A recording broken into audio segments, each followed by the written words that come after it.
Carlos? ¿Qué tal, Eduardo? ¿Todo Buenas bien? tardes. Muy bien. ¿Por dónde arrancamos? ¿Por dónde? ¿Por dónde quiere arrancar? La En cuestión primer lugar, humanitaria. creo que hay que hacer una condena muy fuerte y firme sobre lo que es el terrorismo. El terrorismo nace del odio, es basado en el desprecio a la dignidad de la persona humana y además es un crimen contra la humanidad. Las personas civilizadas piden las cosas por favor. Los terroristas exigen las cosas por pavor, generando el miedo. Y eso es lo que estamos viviendo hoy, ¿no? Además de la destrucción de vidas, destrucción de personas, pero de una manera horrorosa, y creo que esto debe ser un llamado a atención para la humanidad entera, ¿no? Por eso, fíjate, los mismos nombres que han empleado en los operativos.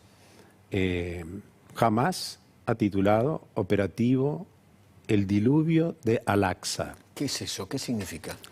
Al-Aqsa significa la lejana y tiene una relación con todo lo que se ha vivido allí en esa mezquita que encontramos en la ciudad de Jerusalén. Allí está el monte o la explanada de las mezquitas o el monte del templo, porque allí estaba el templo de Jerusalén.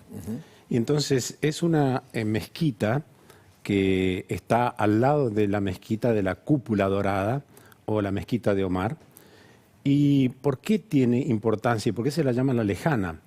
Porque en el Corán hay un relato, ¿Es esta? exactamente, hay un relato que se llama El viaje nocturno de Mahoma en el 621. Viene aquí, deja la Meca y se dirige a este lugar y desde aquí sube al cielo, dice el Islam, al encuentro con Alá. Y curiosamente aquí también, como detrás de cada uno de estos edificios y templos, hay una historia de violencia, porque acá el 21 de julio de 1951 fue asesinado el rey Abdalá I, que fue el fundador de la dinastía hachemita, que son los reyes de Jordania. Vendría siendo el bisabuelo del actual rey Abdullah II de Jordania. Él tenía 69 años, murió inmediatamente, lo mató un árabe que estaba detrás de la puerta de entrada a la mezquita. Y aquí también se han originado enfrentamientos entre árabes e israelíes. Por ejemplo, en el año 2000, el premier israelí Ariel Sharon se dirigió a ese lugar con un grupo de legisladores radicales, o sea, de derecha, del partido del Likud. Después él va a fundar en el 2005 el partido Kadima. Pero se dirige allí y tiene un discurso que dice: este lugar es nuestro, está en nuestras manos y va a seguir en nuestras manos. Bueno, eso originó una revuelta, la segunda intifada. Intifada significa la revuelta con piedras, es decir, el ataque de los palestinos a los judíos con piedras. Y esa segunda intifada duró del año 2000 al 2004. Es decir, aquí hay mucha violencia detrás de todo esto. Incluso este lugar es disputado por los árabes y también por los israelíes, porque aquí estaba el templo antiguo de Jerusalén, el que ordenó construir el rey Salomón y que después lo embelleció y lo reestructuró Herodes el Grande. Podemos ver en esa maqueta, si es que está, allí está la Cúpula Dorada. Esta es la mezquita de Omar. Vemos esto que es totalmente dorado. Eso no es un barniz simplemente, sino que es un bañado de oro 24 quilates que lo donó el rey de Jordania, porque el rey de Jordania es nombrado custodio y como un guardián de todo este sector donde están los templos cristianos y los templos árabes, islámicos. Por eso, fíjate que en el edículo, dentro de la Basílica de la Resurrección, allí está el edículo donde nosotros vamos a honrar el Santo Sepulcro donde estuvo Jesús. Por supuesto no está Jesús porque resucitó, pero el rey de Jordania donó $4 millones para la restauración. Y aquí encontramos esta mezquita de Al-Aqsa. Al-Aqsa significa la lejana. Por lo tanto, este operativo de Hamás, denominado diluvio, con lo cual también muestra una devastación, Al-Aqsa, haciendo referencia a toda esta violencia que se esconde detrás de estos lugares. Y bueno, aquí teníamos el templo de Jerusalén. Okay. Y después los mismos israelíes llaman a este operativo espadas de hierro, es decir, todo hace referencia a violencia, agresividad. Y después está este movimiento de resistencia islámica que ha comenzado ya a actuar, lo hemos escuchado hoy en las noticias, que está formado por Afganistán y también por Hezbollah, Irán, Irak, Siria y Yemen. Claro. Y en Yemen está un grupo terrorista de los hutíes, que es un grupo chiita. Dentro de los islámicos se dividen en chiitas y sunitas. Los chiitas, que son muy violentos, cuyo lema es: Dios es grande, muerte a los americanos, muerte a los judíos, destrucción del Estado de Israel, victoria del Islam. Eso no tiene nada que ver con el Corán. No, por supuesto. Nada que ver con... Nada que ver, porque el Corán no habla de violencia, al Totalmente. contrario, habla de Ni de paz, terrorismo, ¿no? ni de... Por eso digo nada. siempre que hay que tener mucho cuidado con los fundamentalismos, porque el fundamentalismo, ¿qué es? Es la absolutización de una idea, y eso siempre es peligroso. Eso impide el diálogo. Sí, Manolo, sábado 7 de octubre, ¿de casualidad ese día? No, bueno, se cumplían 50 años de la guerra del Yom Kippur, que inicia Egipto y Siria contra Israel, justo un día del Shabbat, cuando no hay actividad de parte de los judíos, Y las además ciudades venían están con tranquilas. fiestas. Venían con fiestas, claro. Venía Rosh Hashanah, el Año Nuevo, que Yom habían Kippur. celebrado el 15 de septiembre, Claro. celebrando el año 5784. Claro.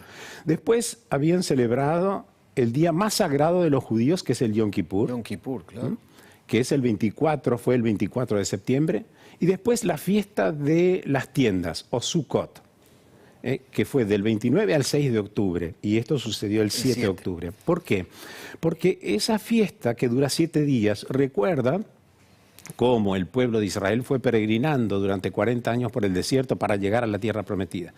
Y es una fiesta, una celebración donde los judíos no viven en sus casas, sino que hacen una especie de tiendas en el patio, de cabañas, con hojas arriba en el techo, y allí viven recordando lo que ellos pasaron. Por eso te digo, Israel es un pueblo maravilloso porque tiene historia, recuerda. Nosotros a las fechas históricas las olvidamos, las transformamos en feriados extra large. Sí, tal cual. Sin embargo, los judíos tienen memoria. Y la memoria, según la etimología de memoria en hebreo, significa hacer presente el hoy. Y tenía que celebrarse el domingo el Simchat Torah. ¿Qué significa esto? La alegría de la Torah. Es decir, culmina el ciclo de lectura de la Torah, de los 5 primeros libros de la Sagrada Escritura, Génesis, Éxodo, Levítico, Números y Deuteronomio. Y por eso había una fiesta, una celebración. De hecho, esta fiesta o este festival Nova que estaban celebrando los jóvenes... El electrónico cerca de... Exacto, cerca de Gaza. Exacto, cerca de En la el franja desierto. de Gaza, ¿sí? Y entonces, claro, o sea, cuando comienzan todos estos ataques, era muy fácil ingresar. Primero porque la gente estaba en celebración. Claro. Y segundo, fue muy fácil para ingresar aquí a los kibbutz. Los kibbutz, ¿qué son? Son asentamientos de tipo colectivista que fueron traídos por los judíos que venían de Europa del Este en 1909. Y el primer kibutz fue el de Ghana, que precisamente fue atacado en esta ocasión. Y allí se vive la responsabilidad social, la cooperación y la igualdad. Es decir, a nadie le falta nada. Pero también, claro, son lugares cerrados. Era muy fácil por parte de los terroristas ingresar allí y hacer las atrocidades que Totalmente. llevaron a cabo. Entonces, ¿Cómo se vive en Gaza? Usted... Gaza, he ido 2 veces a Gaza. 2 veces. 2 veces. Realmente ¿Por qué? fui primero para conocer y en segundo lugar para visitar a las misioneras de la caridad, las hermanas de la Madre Teresa de Calcuta que trabajan allí. Ellas tienen un hogar donde ahora están hospedando a 500 personas, entre familias, discapacitados, ancianos, chicos. Y realmente es superior a la realidad de pobreza que se vive en el conurbano bonaerense. serio? Y pensemos que la Franja de Gaza, si tenemos un mapa Dale. sobre la franja de Gaza, ahí vale la pena explicar porque la Franja de Gaza es precisamente una franja de 365 kilómetros cuadrados. Es uno de los lugares más densamente poblados del mundo. Tenemos Singapur, Hong Kong y la Franja de Gaza, Debe ser 2.300.000 personas, lo cual significa que acá viven hacinados. Y además hay 600.000 personas en estos 8 campos de refugiados que se pueden ver aquí, de este color. Allí hay 600.000 personas. Pensemos que el 80% de la gente que vive allí es pobre, el 95% no tiene agua potable, la mitad de los habitantes de la Franja de Gaza tienen menos de 19 años. Pensá que, por ejemplo, en Londres hay 5.700 personas por kilómetro cuadrado, aquí hay 9.000. 46% de desempleo y además el 63% de la gente que vive aquí está en inseguridad alimentaria. Por lo tanto, es un caos. Y además lo que me llamaba la atención era cómo los terroristas, porque ahí en esa franja hay 15.000 terroristas. Y entonces, que tienen secuestrado a todos los habitantes palestinos que están allí. Sí, prácticamente, como dijo Human Rights Watch, es una cárcel a cielo abierto. Exactamente. Y además lo que me impresiona... no de Israel. No. De los terroristas. De los terroristas a los mismos palestinos. Claro. Porque Israel estuvo aquí hasta el 2005. Después se retiró. En el 2006 hay elecciones, gana el partido de Hamas, se separa de la Autoridad Nacional Palestina de Cisjordania, donde está ahora el presidente palestino Mahmoud Abbas, y ellos dicen, nosotros no tenemos nada que ver. Claro, Mahmoud Abbas es del partido Al-Fatah, y Al-Fatah fue fundado por Yasser Arafat en el año 1958.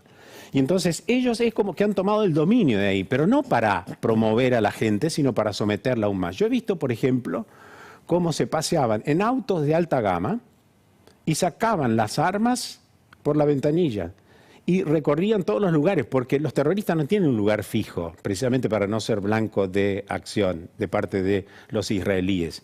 Y entonces se pasean por allí para decir, nosotros somos dueños de aquí y ustedes tienen que estar sometidos a nosotros. Nosotros los dominamos a ustedes. Y al que no, los matan. Los matan, sí. Directamente. Sí, los matan. matan. Es más, han matado, hubo una masacre ahora, de gente que está huyendo. Sí, claro. En el cordón, en el cordón Sí. humanitario.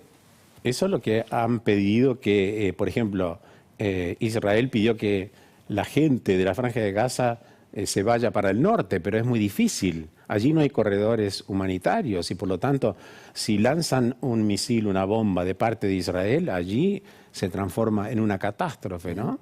Por eso digo, nosotros... ¿Cuál es el rol que tendrían Netanyahu y Mahmoud Abbas? Bueno, ahí es hablar de populismo y corrupción. Claro. Yo sigo fundamentalmente a dos filósofos. Uno es Harari, judío, y otro es Byung-Chul Han, que es coreano, que enseña en Alemania. Y Harari escribió un artículo diciendo, esto que ha sucedido es expresión de cómo el populismo ha carcomido el Estado de Israel. Y además ha creado una división entre nosotros y lo único que busca es la primacía de él, o sea, resguardarse él, Netanyahu. Porque, y lo señala muy claramente Harari, dice, el jefe del Estado Mayor Conjunto le había advertido a Netanyahu, mire señor que se habla de inseguridad en la frontera, tengamos cuidado. Pidió una reunión con Netanyahu, el jefe del Estado Mayor Conjunto, y no se la dio. No le dio importancia. No le dio importancia. Y el jefe... A esa advertencia. Tal cual. Y el ministro de Defensa, Yoav, le pidió que si lo podía también entrevistar, tener una reunión, le advirtió de esto y ¿qué hizo? Lo depuso. Y después la gente pidió que volviera claro. el ministro de Defensa. Por eso es una gran responsabilidad. Obviamente. Y lo dice Harari, dice, cuidado porque el populismo lleva a la corrupción y a resguardarse el jefe del populismo. Y deja de lado los intereses de la población. Y claramente creo que esto ha sido un error. Y además tiene varios casos de corrupción, Netanyahu. Sí, claro. Y después también Mahmoud Abbas. Porque hace 17 años que no permite elecciones libres en Cisjordania, en el Estado de Palestina. ¿Cómo se entiende este mapa? Bueno, aquí está esta complicada evacuación, claro, porque fíjate, estos son los pasos fronterizos. Acá tenés Egipto, allá arriba tenés Siria, acá tenés Israel. Estos son los pasos fronterizos, pero ahora están cerrados. Claro. Y entonces, ¿cómo haces para evacuar a la gente? Es imposible prácticamente. Es el camino, famoso camino humanitario, ¿no? Claro, y entonces, por aquí es donde estaban los kibbutz. Sí. Y precisamente a 1 kilómetro de la Franja de Gaza, por eso fue tan fácil, desgraciadamente, que los terroristas actuaran. Maduro hizo un tuit, ¿no?, en su momento. ¿Podemos explicar el error de ese tuit de Maduro? Sí, bueno, es la ignorancia supina, la enésima potencia, o sea, porque él dice, soy cristiano de Cristo. Bueno, si sos cristiano, sos de Cristo, ¿no? Exactamente. En segundo lugar, dice que Jesús era palestino. No, Jesús era judío. En el año 63 a.C., lo que sucedió fue que el general Pompeyo conquistó toda esta región y después pasa a ser toda esta parte que nosotros conocemos como Israel, pasa a ser una provincia del Imperio Romano, permitió que los israelitas o los judíos vivieran allí con dos condiciones. Primero, que observaran las leyes del imperio y segundo, que respetaran y pagaran los impuestos. Pero Jesús era judío, María era judía de la estirpe sacerdotal, por lo tanto Jesús nació en esa región que antes se llamaba Palestina. Después, cuando Jesús nace, esa era la provincia de Judea, claro, que estaba dividida en tres zonas, que era precisamente la Galilea del norte, Samaria del centro y la Judea del sur. Por lo tanto, Jesús era judío. Y no fue un antiimperialista contra el imperio español. No, esa es una burrada. Porque el imperio de Maduro. español comienza en el 1492, siglo XV. Por lo tanto, creo que hay una distorsión allí de Sí, Maduro dice que fechas. Jesús fue el primer antiimperialista de la humanidad. Claro. Es una burrada, ¿no? Es una burrada, una aberración y además una expresión de su ignorancia. Padre, gracias por venir. Gracias por a ustedes. explicarnos esto. Gracias.